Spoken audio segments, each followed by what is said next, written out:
enflammé là. La toute première chose que Dieu dit à l'homme est d'être fécond.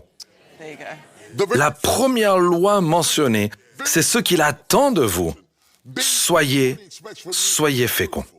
Chaque jour que vous respirez, soyez fructueux. Il dit toujours la même chose. Maintenant, laissez-moi aller un tout petit peu plus loin et dire que vous ne pouvez pas être fécond si vous ne portez pas de semences. OK?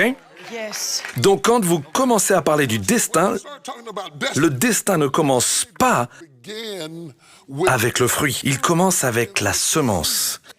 Il y a une semence de grandeur en vous. Il y a une semence de grandeur en vous. Cela ne se reflète peut-être pas dans vos finances, ça n'a peut-être pas l'air, vos amis ne le reconnaissent peut-être pas, vos enfants n'en parlent peut-être pas, votre chien ne voudra peut-être même pas s'approcher de vous et s'asseoir sur vos genoux. Mais si vous êtes ici et que vous aspirez l'oxygène de l'air, il y a une semence en vous. Il y a une semence en vous. Et si vous la nourrissez, je me fiche que vous ayez été en prison, je me fiche que vous regardiez de la prison en ce moment, je me fiche que vous soyez autiste, je me fiche de ce qu'ils ont mis sur vous. Sortez de tout ça, sortez de tout cela. Il y a une semence en vous. Il y a une semence en vous et juste une petite graine. Et c'est ce que Dieu va vous demander. C'est ce que Dieu va nous demander. Dans la parabole, le maître de la maison s'en va et il laisse à un homme un talent, à un autre 2 talents et à l'autre 5 talents. Et quand il revient, il leur dit, « Qu'avez-vous fait de ce que je vous ai donné ?» Qu'avez-vous fait de ce que...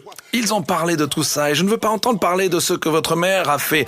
Je ne veux pas entendre parler de ce qui se passe dans votre quartier, ni de votre tante Kizzy. Je veux savoir ce que tu as fait avec ce que je t'ai donné. Tu as une voix, chante. Tu as un stylo, commence à écrire. T'as un appareil photo, prends la photo. Si tu peux peindre, peins. Tout ce que Dieu t'a donné. Si tu sais cuisiner, cuisine. Qu'as-tu fait de ce que je t'ai donné? Nous avons un Dieu qui agit, c'est un Dieu actif. Il veut que tu fasses quelque chose. Il ne s'agit pas seulement de le penser, il faut le faire. Et s'il vous a donné la vie aujourd'hui, si vous me regardez en ce moment, faites quelque chose. Faites un geste. Allez.